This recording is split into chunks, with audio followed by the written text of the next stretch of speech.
अस्सलाम वालेकुम दोस्तों, मैं हकीम doctor Mohammad Zeeshan Garib Nawaz health care clinic and Hijama centre Baheri Bareilly Uttar Pradesh India से। दोस्तों, हमारी जो ऑनलाइन क्लासेस व्हाट्सएप के ज़रिए जो चलती हैं, मैंने कोशिश करूँगा कि उस में जितने भी मरीज़ों के सवाल आते हैं या जितने भी हकीम डॉक्टर्स के सवाल आते हैं, उनमें से कोई एक सवाल पर कोशिश करूँगा वीडियो बनाने की। तो आज मैंने चूज़ किया है सवाल, एक पेशेंट है, ये इस पर लिखा हुआ है, आप देख सकते हैं, हकीम शमसुद्दीन साहब हैं। उन्होंने एक पेशेंट की रिपोर्ट भी भिजाई है और उसके बारे में लिखा है कि पेशेंट की उम्र 22 साल है, मैरिड हैं, बीपी शुगर नॉर्मल है, पेशेंट को एमसी 2-3 महीने के बाद आती है, ब्लड साफ नहीं रहता, पूरे जिस्म में दर्द रहता है, काफ़ी हद तक बलगमी मिजाज लगता है, इसके साथ अल्ट्रासाउंड रिपोर्ट भी है। और जो अल्ट्रासाउंड की रिपोर्ट भिजाई है उसमें पॉलीसिस्टिक ओवेरियन डिजीज़ है, मतलब पीसीओडी है, ठीक है। और इसका अब मैं आप लोगों को इलाज बताने वाला हूँ इस वीडियो में। और जो लोग ये वीडियो देखें उन लोगों के लिए एक तोहफ़ा भी होगा कि अगर किसी को पीसीओडी है, पॉलीसिस्टिक ओवेरी डिजीज़ है, फीमेल में होती है ये बीमारी, इस सबसे पहले ये कंफर्म कर लें। तो पीरियड की परेशानी आती ही आती है, साइकिल ज़रूर बिगड़ता है, ठीक है। किसी को जल्दी आते हैं, किसी को बाद में आते हैं, किसी को टाइम पर नहीं आते, किसी को कम वक्त आते हैं, कुछ भी हो सकता है, कई सारी समस्याएं पैदा होती हैं फीमेल के अंदर। अब ऐसे में फिर मैरिज लाइफ बहुत डिस्टर्ब हो जाती है, कंसीव होने में बड़ी परेशानियां हो जाती हैं। तो हमें अब क्या करना है यहाँ पर, हकीम शमसुद्दीन साहब आप भी सुन लें जिन्होंने ये सवाल किया है, और बाकी हमारे जो व्यूवर्स देख रहे हैं वो भी सुन लें, अगर घर में किसी को ये परेशानी है या जो फीमेल देख रही है वो भी सुन लें। अब मैं इसका इलाज बताने वाला हूँ। उससे पहले मेरी आपसे छोटी सी गुजारिश है कि अगर आप हमारे यूट्यूब चैनल पर पहली बार आएँ तो चैनल को सब्सक्राइब करें, पास में बेल आइकन का बटन ज़रूर दबाएं ताकि इसी तरह की जानकारी आपको मिलती रहे। चलिए अब इलाज शुरू करते हैं। तो देखिए हमें यहाँ पर क्या देना है, पहले उसूल इलाज को समझें। यहाँ पर मुद्रे बोल या डाययूरेटिक दवाइयाँ जो होती हैं उसको देना होता है। जैसे क्या होता है, गुर्दे में जब पथरी हो जाती है तो पानी बहुत पिलाते हैं या डाययूरेटिक दवाइयाँ देते हैं। क्यों देते हैं? ताकि उस पथरी को ज़्यादा पानी के प्रेशर से धोया जाए और गला करके निकाल लिया जाए। सेम लगभग प्रोसेस जो है ना वो सिस्ट का भी होता है। जब फीमेल के ओवेरी में सिस्ट हो जाती है तो क्या होता है कि हमें ऐसी दवाइयाँ दी जाती हैं जो कि अपने फंक्शन की वजह से, उसका फंक्शन क्या है, डाययूरेटिक, मुद्रे बोल, अपने फंक्शन की वजह से उसको वहाँ से घोलें और पीरियड के ज़रिए बाहर कर दें। जब पीरियड आए तो उसके ज़रिए सारी गंदगी को बाहर निकाल दें। इस तरह की दवाइयों की ज़रूरत पड़ती है। अब आपको चूज़ करना होता है कि इस तरह की दवाइयाँ मार्केट में या घर पे हम बनाते हैं कौन कौन सी हो सकती हैं। बहुत सारी, सैकड़ों हज़ारों दवाइयाँ मिल जाएंगी, डाययूरेटिक दवाइयाँ। अब कुछ दवाइयाँ जाहिर सी बात है मुझे बताना है इस वीडियो के अंदर। तो यहाँ हमें क्या लेना है, अर्केमको 25-25 ml।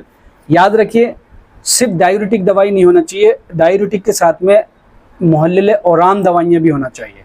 मुहल्लिल औराम का मतलब एंटी इन्फ्लेमेटरी दवाइयाँ, ऐसी दवाइयाँ जो वर्मों को घोलती हों, ख़त्म करती हों। तो एक तरफ वर्मों को घोलने वाली, दूसरी तरफ उसको पेशाब, लैट्रिन, पीरियड के ब्लड के ज़रिए बाहर निकालने वाली, दो हो गई। में उसके बाद मुलय्यन दवाओं की भी ज़रूरत होती है, मतलब 3 तरह की दवाइयों की ज़रूरत होती है। सबसे पहले मुहल्लिल औराम एंटी इन्फ्लेमेटरी, क्योंकि जो वर्म हुआ है, जो गांठ होती है वो एक तरीके का वर्म ही है, सख्ती होती हैं वो। तो मुहल्लिल औराम दवाइयाँ, डाययूरेटिक दवाइयाँ और मुलय्यन दवाइयाँ, ये देना है। अब इस तरह की दवाइयाँ सैकड़ों हज़ारों मार्केटों में मिल जाएंगी। तो मुहल्लिल औराम सबसे पहले, और उसके बाद डाययूरेटिक दवाइयाँ। तो मुहल्लिल औराम और डाययूरेटिक दवाइयों में हम क्या करेंगे, आपको अर्केमको 25-25 ml सुबह शाम देंगे। माजुन दवीदुल वर्द, ये मुहल्लिल औराम भी हैं, दोनों मुहल्लिल औराम और डाययूरेटिक हैं। बल्कि दवीदुल वर्द तो मुहल्लिल औराम बहुत बेहतरीन है, और अर्केमको जो है औराम और डाययूरेटिक दोनों है। थोड़ा कन्फ्यूज़न हो जाएगी, मैं थोड़ा शॉर्ट में बता दूँ। उसके बाद माजुन दवीदुल वर्द जो है वो 10 ग्राम 1 चम्मच लगभग सुबह नाश्ते के बाद देना है। साथ में जो है एक निस्वानी सिरप, अलीगढ़ तिबिया कंपनी का आता है, ये निस्वानी सिरप देना है, या इसकी जगह आप रमी कंपनी का फेम इजी सिरप दे दें। दोनों का काम लगभग सेम है। हमारे यहाँ तो फेम इजी सिरप का इस्तेमाल करते हैं, अक्सर वो जगहों पे मिलता नहीं है, ज़्यादातर जगहों पे, इसलिए जो है मुझे निस्वानी बताना पड़ता है। वो एक फेमस सिरप है, आसानी से मिल जाता है, ठीक है। उसके बाद अब यहाँ पर ये तो हो गई एंटी इन्फ्लेमेटरी और डाययूरेटिक दवाइयाँ, दोनों हो गई। अब उसके बाद में यहाँ हमें मुलय्यन दवा की ज़रूरत पड़ेगी। मुलय्यन दवा की ज़रूरत क्यों पड़ेगी? जो कि गांठ जो है ना उसको नरमी चाहिए। लेक्सेटिव दवाइयाँ जो होती हैं वो नरमी पैदा करके और अपनी ताकत के ज़रिए बाहर निकालने की कोशिश करती हैं, उस चीज़ को वहाँ से हटाती हैं। तो हमें घोलने वाली भी मिल गई, बाहर पीरियड के ज़रिए बाहर निकालने वाली भी मिल गई, लेकिन अब उसको थोड़ा नरम करने वाली दवा भी होना चाहिए ताकि सब तरफ से प्रेशर पड़े और वो गांठ जो है खुल के बाहर निकल जाए। तो अब यहाँ पर हमें क्या करना है, कुर्स तिनकार या हब्बे तिनकार 2 गोली रात को सोते वक्त देना है। कुर्स तिनकार 2 गोली रात को सोते वक्त देना है, ठीक है। एक चीज़ और, क्योंकि उसूल इलाज जो है ना बड़ा टफ होता है, जो इस चीज़ को समझ गया ना उसके लिए यूनानी यूँ समझे उंगलियों पे हो जाएगा, बहुत आसान हो जाएगा। जो मैं मुलय्यन और मुअल्लिल औराम और एंटी इन्फ्लेमेटरी की जो बात कर रहा हूँ, जब ये चीज़ समझ जाएंगे ना तो बहुत चुटकियों में इलाज होता है। फिर आप किसी भी बीमारी का, यहाँ तक कैंसर तक का इलाज आप अपने इन्हीं उसूल इलाज के बेस पे कर सकते हैं। अच्छा, एक चीज़ और, इसमें जो है ना सर्द खुश्क दवाइयों की भी ज़रूरत पड़ेगी।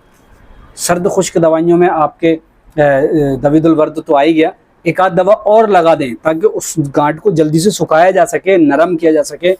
तो मुलय्यन के लिए तो कुर्स तिनकार या हब्बे तिनकार 2 गोली सुबह 2 गोली शाम, या फिर अगर पेट हाजमा ठीक रहता है कोई दिक्कत नहीं है तो सिर्फ 24 घंटे में रात को 2 गोली सोते वक्त दे दें। जितना दूसरी दवाइयाँ दिन भर में काम करेंगे वो सुबह को उसको निचोड़ के ख़त्म करने की कोशिश करेगा। तिनकार लैट्रिन के रास्ते भी निकलती हैं गंदगियाँ, बीमारियाँ, ठीक है। ये तो हो गया। अब उसके बाद ये सारी दवाइयाँ हो गई, अरके मको, दवीदुल वर्द, ठीक है, हब्बे रसौत, रसौत भी दे सकते हैं इसमें 2-2 गोली सुबह शाम।